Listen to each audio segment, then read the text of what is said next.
आपण जेव्हा मंदिरात जातो ना, तेव्हा आपले लक्ष थेट गाभाऱ्यातल्या देवाच्या मूर्तीकडे जातं.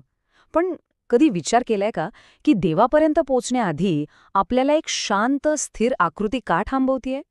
हो, बरोबर ओळखलत, कासव. आज आपण याच निःशब्द रक्षकाच्या मागचं रहस्य उलगडणार आहोत. चला, याच प्रश्नापासून सुरुवात करूया. कासव नेहमी मंदिराच्या बाहेरच का असतं? आत गर्भगृहात का नाही? त्याची जागा इतकी ठरलेली का असावी?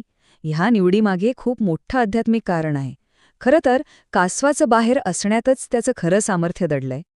आणि गंमत बघा, शंकराचं मंदिर असो, विष्णूचं किंवा देवीचं, आतले देव बदलतात, पण हा रक्षक मात्र कायम असतो.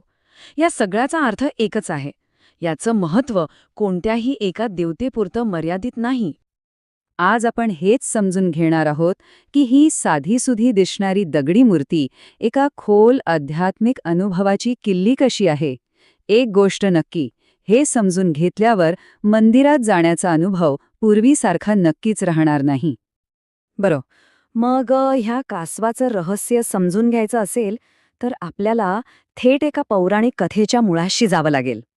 आणि ती कथा आहे समुद्रमंथनाची. जरा विचार करा, देव आणि दानव, कट्टर शत्रू, पण अमरत्वाच्या अमृतासाठी एकत्र आलेत. त्यांनी मंदार पर्वताची प्रचंड मोठी रवी केली आणि वासुकी नागाला दोरी म्हणून वापरलं. पण मंथन सुरू होताच एक भयंकर संकट उभं ठाकलं. तो महाकाय पर्वतच समुद्रात बुडू लागला. विचार करा, सगळी प्रक्रियाच थांबली. जणू काही संपूर्ण सृष्टीचा श्वासच रोखला गेला. आणि मग या संकटावर एक अद्भुत उपाय समोर आला. भगवान विष्णूंनी घेतला कूर्म अवतार, म्हणजे त्यांनी एका विशाल कासवाचं रूप घेतलं आणि तो अख्खा पर्वत आपल्या पाठीवर पेलला. विचार करा, एका क्षणात कासवे फक्त एक प्राणी राहिलं नाही, तर ते बनलं सृष्टीचा आधारस्तंभ. आणि हाच या कथेचा सगळ्यात महत्त्वाचा मुद्दा आहे. सृष्टी वाचली, पण कशामुळे? एका गोष्टीमुळे, स्थिरता.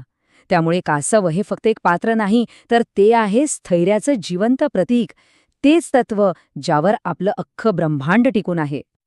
ठीक आहे, ही झाली पौराणिक कथा. पण आता हे पाहूया की हीच वैश्विक कथा आपल्या मंदिरांच्या रचनेत अगदी दगडात दगडात कशी कोरली गेली आहे. आपल्या प्राचीन ऋषीमुनींनी मंदिराची रचना फक्त एक प्रार्थनास्थळ म्हणून नाही केली आहे. त्यांनी मंदिर म्हणजे एक सूक्ष्म ब्रह्मांड घडवलं. म्हणजे संपूर्ण विश्वाची एक छोटीशी प्रतिकृती. यातलं शिखर म्हणजे आकाश, गर्भगृह म्हणजे विश्वाचं केंद्र, आणि त्याचा पाया, तो पाया म्हणजे कासव.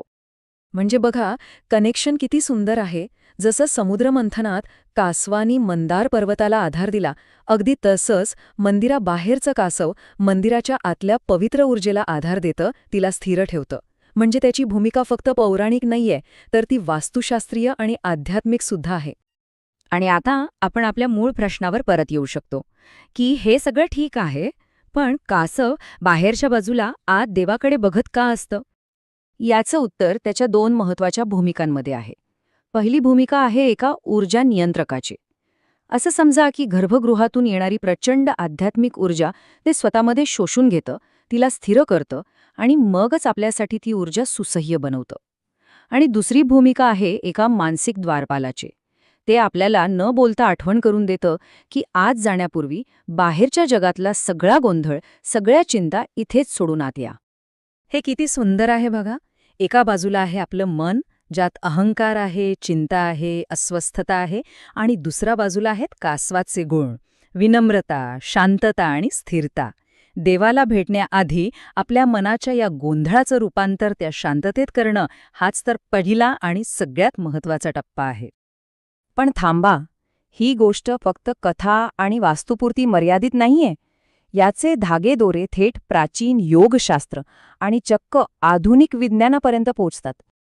योगशास्त्रामध्ये कूर्म अवस्था नावाची एक खूप सुंदर संकल्पना आहे. म्हणजे काय, तर जसं कासवाला धोका जाणवला की ते आपले पाय, मान सगळं काही आत ओढून घेतं आणि एकदम निश्चल होतं, तसंच आपण आपली इंद्रिय बाहेरच्या जगातून आत वळवणं, यालाच म्हणतात प्रत्याहार. आणि हीच खऱ्या ध्यानाची पहिली पायरी आहे. आणि गंमत म्हणजे याला विज्ञानाचीही जोड आहे. वास्तुशास्त्र म्हणतं की कासव पृथ्वी तत्वाचं प्रतीक आहे, जे नकारात्मकता शोषून घेतं. आणि सायन्सच्या भाषेत सांगायचं तर गर्भगृहात अनेकदा एक तीव्र इलेक्ट्रोमॅग्नेटिक फील्ड असतं. असं मानलं जातं की कासवाचा जो सपाट गोलाकार आकार आहे ना, तो या ऊर्जेला ग्राउंड करतो, म्हणजे तिला स्थिर करतो. आणि याचा परिणाम काय होतो? आपला मेंदू आपोआप शांत, ध्यानस्थ अल्फा स्टेटमध्ये जातो. म्हणजे बघा, मंदिरात जी एक वेगळीच शांतता जाणवते ना, त्यामागे एक शास्त्र आहे.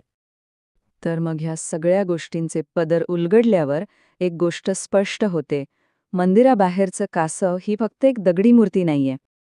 ते केवळ एक पूजेचं प्रतीक नाही, तर ते आहे मंदिरात भेटणारे पहिले गुरु, जे आध्यात्मिक प्रवासावर निघण्याआधी आपल्याला सगळ्यात महत्त्वाचा धडा शिकवतात. आणि तो धडा आहे, स्थिर झाल्यावरच ईश्वर भेटतो. आतला खरा प्रवास हा स्थिरतेपासूनच सुरू होतो. हीच स्थिरता, हेच स्थैर्य कासव आपल्याला न बोलता शिकवतं. त्यामुळे पुढच्या वेळी मंदिरात जाताना थेट देवाकडे धाव घेण्याआधी त्या पहिल्या गुरुसमोर क्षणभर थांबावं. काय माहीत, देवापर्यंत पोचण्याचा खरा मार्ग कदाचित तिथूनच सुरू होत असेल. मित्रांनो, कथा आवडली असेल तर तुमचा अमूल्य लाईक आमच्यासाठी खूप महत्त्वाचा आहे. तुमचे विचार, तुमची भावना आणि पुढे कोणते रहस्य ऐकायला आवडेल हे कॉमेंटमध्ये नक्की सांगा. आणि रहस्यांच्या जगात दररोज काहीतरी नवं उलगडण्यासाठी द मिस्ट्री मराठीला सबस्क्राईब करून बेल आयकॉन दाबून ठेवा. कारण पुढचं रहस्य तुमची वाट पाहतंय.